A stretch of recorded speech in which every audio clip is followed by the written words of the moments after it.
Medical counselling committee MCC ने admission के नियमों के 3 बड़े बदलाव किए हैं। जानिए अब कैसे मिलेगा एमबीबीएस में दाखिला। नमस्कार, आप देख रहे हैं टीवी 12। मैं हूं आपके साथ अपराजिता सिंह।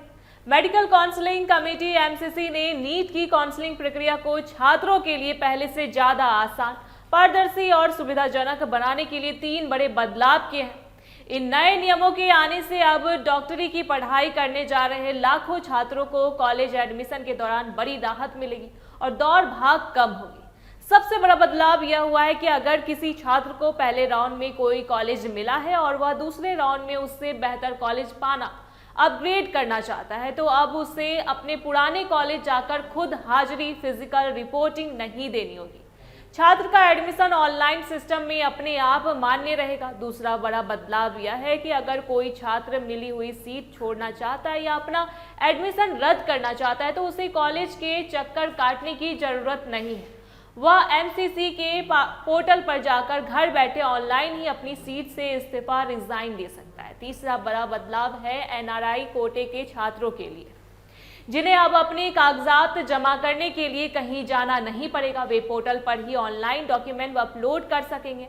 इस साल देश में नीट परीक्षा पास करने वाले छात्रों की संख्या करीब 11.21 लाख है, जबकि पूरे देश में एमबीबीएस की कुल 1,36,939 सीटें ही मौजूद हैं। यानी एमबीबीएस की सिर्फ एक सीट के लिए करीब 8 दावेदारों के बीच मुकाबला है। राहत की बात यह है कि इस नए साल 2026 से 27 में देश में 25 नए मेडिकल कॉलेज खोले गए हैं और कुल 9,911 नई एमबीबीएस सीटें बढ़ाई गई हैं। इनमें से 2,111 सीटें सरकारी कॉलेजों में और 7,800 सीटें प्राइवेट कॉलेजों में बढ़ी। अब पूरे देश के 823 मेडिकल कॉलेजों में 441 सरकारी और 382 प्राइवेट में दाखिला होगा। एमबीबीएस में एडमिशन 2 तरीकों से होता है, ऑल इंडिया कोटा और स्टेट कोटा।